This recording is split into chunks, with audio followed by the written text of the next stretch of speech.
안녕하세요. 저는 50대 중반의 남자입니다. 저와 아내는 저희 어머니의 중매로 만나게 되었어요. 저희 어머니가 한식집을 운영하시는데 아내가 그 한식집에서 오랫동안 근무하시던 이모님의 조카였거든요. 아내가 그 이모님을 만나러 한식집에 왔었는데 어머니가 보시고는 마음에 드신 거죠. 하지만 저는 제가 어렸을 때부터 봐오던 이모님이어서 그런지 조카분을 소개받는 게 조금 쑥스럽더라고요. 그래서 들어온 중매를 거절했는데 어머니가 저를 쫓아다니면서 소개받으라고 재촉하시는 바람에 어쩔 수 없이 만나게 되었습니다. 그렇게 주말에 한 카페에서 만나 커피를 마시면서 대화를 나누는데 어머니가 왜 그렇게 소개를 받으라고 하셨는지 이해할 수 있었죠. 제가 봐도 아내는 참으로 착하고 단정한 여자였거든요. 그 모습의 매력을 느낀 저는 적극적으로 마음을 표현했습니다. 다행히 아내도 제가 싫지 않았는지 거절 의사를 밝히지 않았어요. 그래서 쇳불도 당김에 빼라는 속담처럼 아내 마음을 완전히 사로잡기 위해 최선을 다해 노력했죠. 그런 제 노력을 알아봐 줬는지 제 마음을 받아주었고 저희는 연애를 시작하게 되었습니다. 제가 처음 아내와 진지하게 만나고 있다는 소식을 어머니에게 알렸을 때 어머니는 그 누구보다 기뻐하셨습니다. 저희 아버지도 좋아하셨고요. 그렇게 아내와 연애를 시작한 저는 1년 정도 만남을 이어오다가 결혼하게 되었습니다. 상견례자리에는 아내의 아버지가 10년 전에 교통사고로 돌아가신 터라 장모님만 나오셨는데 아내 못지않게 정숙하신 분이셨어요. 다행히 결혼은 속전속결로 진행되었고 모두의 축복을 받으며 결혼한 저희 부부는 결혼하고 나서 1년 후 첫째 딸을 낳고 3년 후에는 막내 아들을 낳았습니다. 그런데 솔직히 모든 순간이 행복했다고 하면 거짓말이겠죠. 어떻게 부부가 한 가정을 이루며 살아가는데 항상 행복할 수가 있겠습니까? 그러나 위기가 찾아올 때마다 저희 부부는 충분한 대화를 통해 문제를 해결하려고 노력했죠. 그래서 큰 싸움 없이 오랜 세월을 함께 할 수 있었어요. 그리고 저희 부부가 그리 살 수 있었던 것은 아내 덕이 컸습니다. 저는 워낙 다혈질이라 차분하게 대화하는 것을 어려워했거든요. 하지만 아내는 제 성격과 180도로 다른 성격이어서 조근조근 대화하는 것이 가능했죠. 그러다 보니 화가 나면 바로 표출했던 제 성격이 아내 때문에 조금씩 변화되더라고요. 항상 저한테 성질 좀 죽이라고 해도 그 누구의 말도 듣지 않았는데 아내를 만나고서부터 제가 이렇게 변한 것을 보고 저희 어머니도 좋아하셨죠. 그런데 그런 제 성격까지 변화시킨 저희 아내와 결혼하고 나서 알게 된 사실이 하나 있었는데 그것은 바로 장모님이 건물주라는 것이었어요. 서울 강남 쪽에 지하 1층, 지상 5층짜리 건물이 하나 있는데 그게 장모님 명의라는 것이었죠.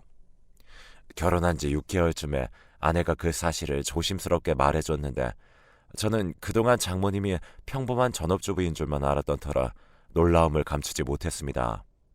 만약 아내가 장모님이 결혼 전에 함께 살던 집이 으리으리했거나 아내가 평소에 사치를 부렸다면 그다지 놀라지 않았을지도 몰라요. 그런데 아내와 장모님이 살던 집은 소박했거든요. 그렇게 크지도 작지도 않은 집이었죠. 게다가 아내는 사치라는 것을 전혀 모르는 사람이었어요. 비싼 명품 가방을 가지고 있지도 않았고요. 제가 결혼 선물로 명품 가방을 사준다고 해도 차라리 그 돈으로 신혼여행에 더 보태자고 하던 사람이었으니까요. 저는 너무 놀라서 아내한테 장모님이 어떻게 건물주가 될 수 있었냐고 물었습니다. 그랬더니 아내는 돌아가신 장인어른이 물려주신 돈으로 장모님이 주식과 부동산을 해서 건물을 구매하셨다고 하더라고요. 그러면서 아내는 지금까지 숨겨서 미안하다고 했어요. 저는 사과하는 아내에게 미안할 일 아니라고 말했지만 왜 말하지 않았는지 궁금하긴 하더라고요. 그래서 왜 굳이 숨겨놓은 건지 모르겠어서 아내에게 물어보니까 그만한 이유가 있었어요. 장모님에게 건물이 있다는 사실을 알고 남자들이 아내에게 의도적으로 접근하는 일이 많았대요. 그 중에는 전과 육범의 사기꾼도 있었다고 했습니다. 그뿐만 아니라 장모님에게도 접근하는 남자들이 많았다고 하더라고요. 그래서 이러다가 아내가 범죄에 노출될지도 모른다는 생각에 장모님은 일부러 더 검소한 삶을 사셨던 거죠. 아내는 혹시나 하는 마음에 사람들에게 그 사실을 말하지 않았고요. 세상이 워낙 흉흉하다 보니까 본의 아니게 말하지 않은 거였어요. 그리고 저는 굳이 장모님 건물을 욕심내지도 않았죠. 그런 사실을 알고 나면 콩고물을 기대하는 사람들도 덜어 있잖아요. 물론 장모님에게 90억이나 되는 건물이 있다는 사실을 알았을 때 저도 내심 기분은 좋았죠. 하지만 제 것도 아닌 것을 욕심부려서 못난 사람은 되고 싶지 않았어요. 저도 충분히 가족들을 먹여 살릴 수 있을 만큼은 벌기도 했었고요. 그래서 저는 단지 저의 가족이 금전적인 문제 없이 계속해서 행복하게 살 수 있을 거라 생각했습니다. 하지만 모두 저의 착각이었다는 사실을 뼈저리게 느끼게 되었죠. 그날은 금요일이었는데 아내의 동창 모임이 있었어요. 그래서 제가 일찍 퇴근해서 저녁을 준비하는데 아이들이 피자를 먹자고 하더라고요. 피자나 햄버거 같은 음식이 몸에 좋지 않다는 이유로 아내가 아이들한테 잘 사주지 않거든요. 근데 엄마가 없으니까 아이들이 피자를 먹자고 조른 거죠. 저는 아내 눈치가 보이긴 했지만 아이들이 먹고 싶다고 하니까 시켜서 먹었어요. 그리고 나서 아이들은 각자 자기 방으로 들어가서 잠을 자고 저는 거실에서 텔레비전을 보면서 아내를 기다렸죠. 그런데 동창 모임이 꽤 즐거운지 아내가 밤 12시가 넘도록 집에 오지 않더군요. 슬슬 걱정이 되어서 저는 아내에게 전화를 했습니다. 하지만 받지 않았어요. 그러다가 새벽 1시가 넘어가니까 점점 화가 나기 시작하더라고요. 아내가 분명 아무리 늦어도 새벽 1시까지는 들어온다고 했었거든요. 그래서 다시 아내에게 전화했지만 아내는 여전히 받지 않았어요. 저는 들어오기만 해봐라 하는 생각으로 화를 애써 눌러 참고 아내를 기다렸습니다. 그런데 모르는 번호로 전화가 오기 시작했습니다. 그래서 전화를 받았더니 땡땡땡씨 보호자 되시나요? 라고 하면서 아내 이름을 말하더라고요. 그래서 제가 맞다고 어디시냐고 물었더니 병원이래요. 그러면서 저에게 아주 충격적인 소식을 전했습니다. 아내가 새벽에 음주운전 차량에 치여서 응급실에 실려왔대요. 그리고 바로 응급수술에 들어갔지만 출혈이 너무 심해서 손 쓸 방법이 없었다고 했죠. 저는 그 말을 듣고 그게 대체 무슨 말이냐고 물었습니다.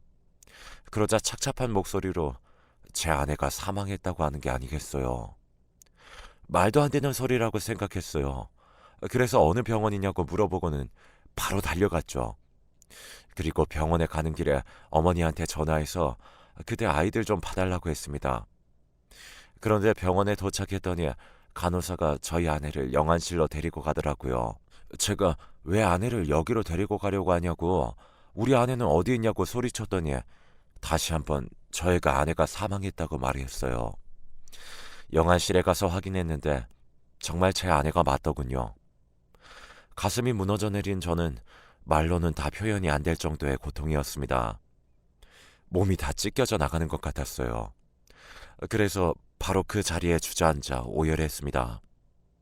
하지만 아무리 울어도 세상을 떠난 아내는 깨어나지 않았습니다. 그래서 병원 직원이 저에게 장례 절차에 관해서 설명해 주는데 어떤 말도 저에게 들려오지 않았죠. 그런 제 상태를 인지했는지 직원이 다른 가족들에겐 아직 연락하지 않았냐고 묻더라고요. 그리고 그 순간 아이들을 보고 있었던 어머니께 연락이 왔고 저는 울면서 어머니에게 아내가 세상을 떠났다는 소식을 전했습니다. 그리고 나서 바로 장모님에게도 이 사실을 알렸죠. 제 말을 듣자마자 한숨에 달려오신 장모님은 아내의 시신을 확인하자마자 기절하셨어요.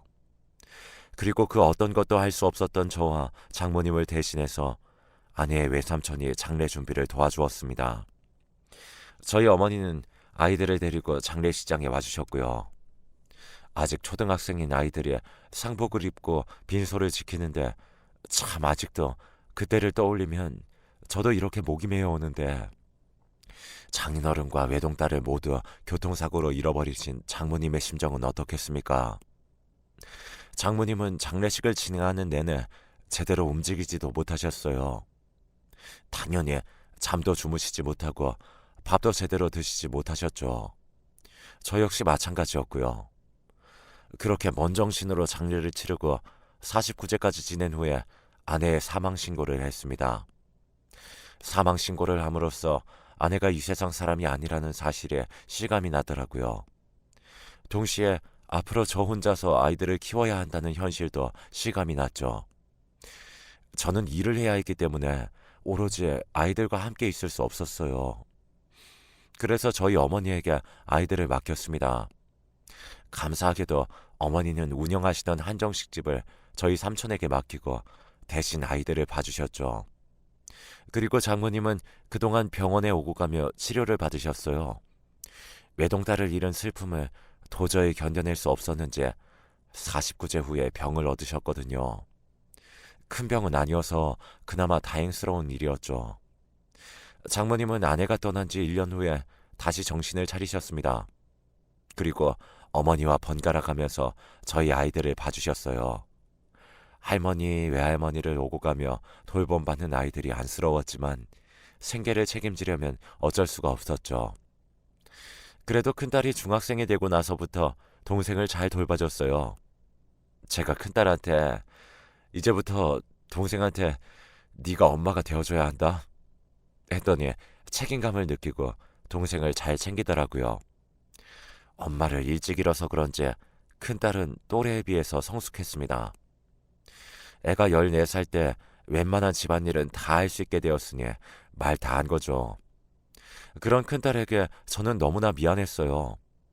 다른 친구들처럼 그저 해맑게 지내도 모자랄 판인데 공부하면서 동생까지 챙겨야 했으니 돌이켜 생각해보면 제가 아빠로서 자격이 부족했나 봐요. 저는 아이들이 혹여나 엄마를 잃고 나서 삐뚤어지면 어쩌지 걱정을 많이 했어요. 하지만 다행히 엄마를 닮아서 씩씩한 아이들이 엇나가지 않고 착실하게 학교 생활을 이어나가더라고요. 웃음도 잃어버리지 않고요. 그래서 저는 그런 아이들을 믿고 열심히 회사 생활을 정년퇴직하고 나서 어머니가 하시던 한정식집을 물려받았습니다. 그런데 회사 일을 하다가 가게를 운영하려니까 어려운 점이 한두 가지가 아니었죠. 하지만 삼촌이 도와주신 덕분에 빨리 적응할 수 있었어요. 그러던 어느 날 큰딸이 수능을 마치고 나서 겨울방학 동안 장모님 집에서 지내게 되었습니다. 저희 큰딸이 저보다 더 막내를 잘 챙겼거든요. 그런데 저녁 때 큰딸이 전화해서는 아빠, 아까 할머니 집에서 불 날 뻔했어 라고 하는 거예요. 저는 그 말을 듣자마자 바로 장모님 댁으로 달려갔죠. 그리고 제가 도대체 무슨 일이냐고 했더니 큰딸이 자세히 설명해 주었습니다. 낮잠을 자고 있었는데 뭔가가 타는 냄새가 나면서 화재 경고음이 들렸고 그래서 재빨리 일어나서 부엌으로 가봤더니 가스레인지 위에 있던 냄비에서 불이 나고 있었던 거죠. 다행히 장모님 댁에 소화기가 있어서 그걸로 불을 껐대요. 불을 끄자마자 바로 환기도 시켰고요. 그런데 그러고 나서 큰딸이 장모님을 찾았는데 집안 어디에도 장모님이 보이지 않았다고 했습니다. 그리고 10분 정도 흘렀을 때 장모님이 집으로 오시길래 큰딸이 도대체 어딜 갔다 오신 거냐고 물었더니 잠깐 마트에 다녀왔다고 했대요.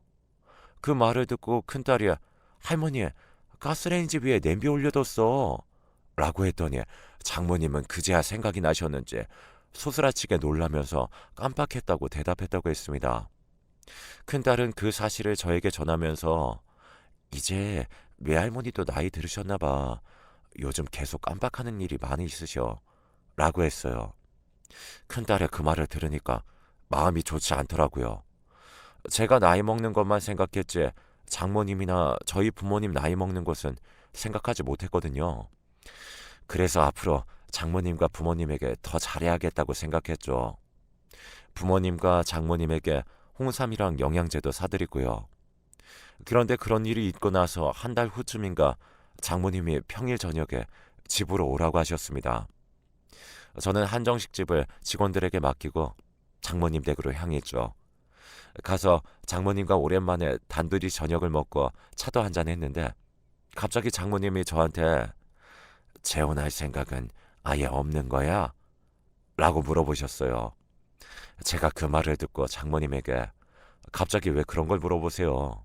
라고 했더니 아직 50대밖에 안 됐는데 평생 혼자 살 건가 궁금해서 물어보는 거야. 라고 하시더라고요.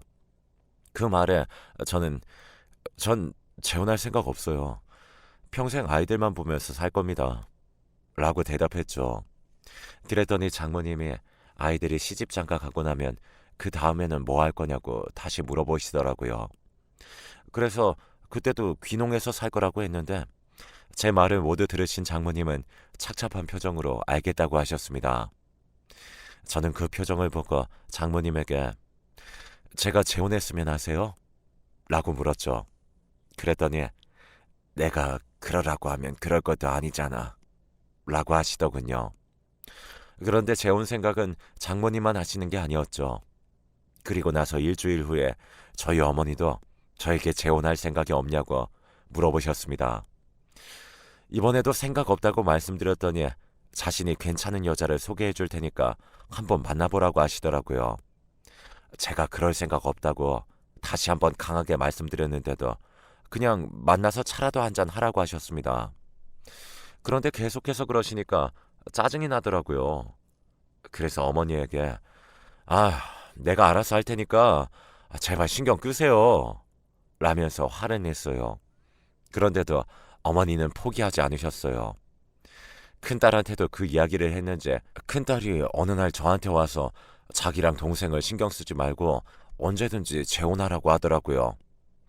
제가 큰딸한테 혹시 할머니가 시키더니? 라고 물었더니 할머니가 시킨 건 맞는데 나도 할머니랑 같은 입장이야. 나는 아빠가 연애도 하고 재혼도 했으면 좋겠어. 라고 했죠. 그런데 만약 제가 재혼 생각이 있었으면 제가 알아서 연애도 하고 재혼도 했을 거예요. 그러나 저에게는 먼저 세상을 떠난 아내뿐이었죠. 다음 생에도 아내를 만나서 결혼할 거고요. 그래서 큰딸에게도 다시는 재혼 이야기를 꺼내지 말라고 했습니다. 그런데 저희 어머니가 저에게 소개해주고 싶은 여자를 억지로 한정식 집으로 데려오신 게 아니겠어요. 한창 바쁘게 일하고 나서 잠시 쉬고 있는데 어머님이 어떤 여자랑 같이 오시더라고요. 손님을 데리고 온 줄 알았는데 알고 보니 제 맞선 상대였죠. 하지만 문전박대하는 건 예의가 아닌 것 같아서 근처 카페에서 차 한잔하면서 대화를 나눴습니다. 그런데 어머니가 소개해준 분이 좋은 사람인 건 알겠어요. 하지만 그렇다고 해서 만나고 싶진 않았죠. 그래서 그 여자에게 아직은 누굴 만날 생각이 없다고 죄송하다고 정중하게 사과를 드렸습니다. 그랬더니 여자분이 웃으시면서 그럼 가끔씩 만나서 밥 먹고 차도 마시는 친구로 지내자고 하더라고요. 그래서 곰곰이 생각해보다가 알겠다고 대답을 했죠. 그런데 제가 여자를 소개받은 걸 어떻게 아셨는지 장모님이 저한테 물어보셨어요. 만난 여자는 어떠냐고요. 저는 솔직하게 좋은 사람인 것 같았지만 아직 누굴 만날 생각은 없어서 친구로 지내기로 했다고 했죠. 그러자 장모님이 약간 차가운 말투로 그래서 우리 딸보다 좋은 여자 같나? 라고 물어보시는 거예요. 그 말에 장모님에게 그럴 리가 있겠냐고 저한테는 아내가 가장 좋은 여자라고 했는데도 장모님은 이렇게 말씀하셨어요. 재혼 생각 없다더니 거짓말이었나 보네. 죽은 우리 딸만 불쌍하지. 사실 좀 황당했습니다. 저에게 은근슬쩍 여자 있으면 재혼하라는 식으로 말씀하실 땐 언제고 갑자기 태도를 바꾸시는 게 도무지 이해가 가지 않았어요. 아마도 막상 제가 여자를 소개받으니까 서운해서 그런다고 생각했죠. 그래서 장모님의 서운함을 풀어드리려고 저는 나름대로 노력을 했어요. 그런데 그날 이후로 장모님은 계속해서 그 여자랑 연락하고 있는지 계속 만남을 이어가고 있는지 물어보셨죠. 제가 친구로 지내고 있다고 말씀드려도 남녀 사이에 친구가 어딨냐고 하면서 못마땅하다는 식으로 말씀하셨어요. 그래서 저는 하도 그러시니까 장모님께 아예 대놓고 그 여자 만나는 거 마음에 들지 않으시면 만나지 않겠다고 말씀드렸습니다. 그랬더니 갑자기 화를 버럭 내시면서 내가 그렇게 치사한 사람인 줄 아냐고 하시는 게 아니겠어요. 장모님이 이래도 뭐라고 하시고 저래도 뭐라고 하시니까 어떻게 해야 할지 모르겠더라고요. 조금 억울하기도 했고요. 그러나 장모님은 그런 제 심정을 전혀 알아주지 않으시고는 갑자기 저한테 이제 앞으로 우리 집에 찾아오지 말게. 나한테 연락도 하지 말고. 라고 하셨습니다. 도대체 왜 이러시냐고 물어봐도 대답도 안 해주시고 그냥 찾아오지 말라고 하셨죠. 그리고 그 뒤로 실제로 제 전화는 일절 받지 않으셨어요. 제가 집으로 찾아가도 문도 열어주지 않으시고요. 장모님이 매정하게 구니까 저도 화가 나더군요. 그래서 장모님이 원하는 대로 더는 찾아가지 않았습니다. 전화도 하지 않았고요. 그렇게 약 3달 정도 지났을까요? 저녁에 친구들이랑 오랜만에 약속이 있어서 점심시간 끝나고 집으로 갔습니다. 그런데 누군가가 저희 집 앞에 웅크린 채 앉아있는 거예요. 추운 겨울이었는데 천조가리만 걸친 채 말이에요. 심지어 신발도 신지 않고 있었어요. 그래서 무슨 일이지 생각하면서 그 사람에게 가까이 다가갔는데 저는 얼굴을 확인하고는 놀라 뒤로 자빠질 뻔했습니다. 왜냐하면 저희 집 앞에 웅크리고 있던 그 사람이 바로 장모님이셨거든요. 저는 확인하자마자 장모님! 이라고 외치면서 입고 있던 점퍼를 벗어 장모님을 입혀드렸어요. 그리고 도대체 여기서 뭐하고 계시는 거냐고 물었죠. 그런데 장모님이 대답도 하지 않고 멀뚱멀뚱 제 얼굴만 쳐다보시는 거예요. 저는 그런 장모님한테 다시 한 번 더 여기서 왜 이러고 계시냐고 물었죠. 그러자 장모님이 해맑게 웃으시면서 아저씨 누구야? 라고 하시는 게 아니겠어요. 저는 너무 놀라서 장모님에게 장모님, 저 모르시겠어요? 라고 했습니다. 그런데 장모님은 정말로 저를 못 알아보시는 것 같았죠. 그래서 저는 일단 장모님을 모시고 저희 집으로 들어왔어요. 그리고 바로 아내의 외삼촌에게 전화를 걸었죠. 그랬더니 외삼촌께서 안 그래도 계속 가족들이랑 장모님을 찾고 있었다면서 바로 데리러 오시겠다고 했습니다. 그리고 30분 후에 외삼촌이 집으로 오셨는데 장모님은 자신의 남동생도 기억하지 못하셨죠. 저는 그 모습을 보면서 외삼촌에게 이게 도대체 어떻게 된 일인지 물었어요. 그러자 외삼촌이 울먹거리면서 말씀하셨죠. 장모님이 치매라고요. 그러면서 제가 그동안 모르고 있었던 숨겨진 진실을 말씀하시기 시작했습니다. 이미 1년 전에 장모님이 치매 판정을 받으셨대요. 그런데도 저에게는 알리지 말라고 하신 거죠. 물론 저희 아이들에게도요. 장모님이 예전에 가스레인지에 냄비를 올려놓고 마트에 가셨던 것도 치매 때문이었어요.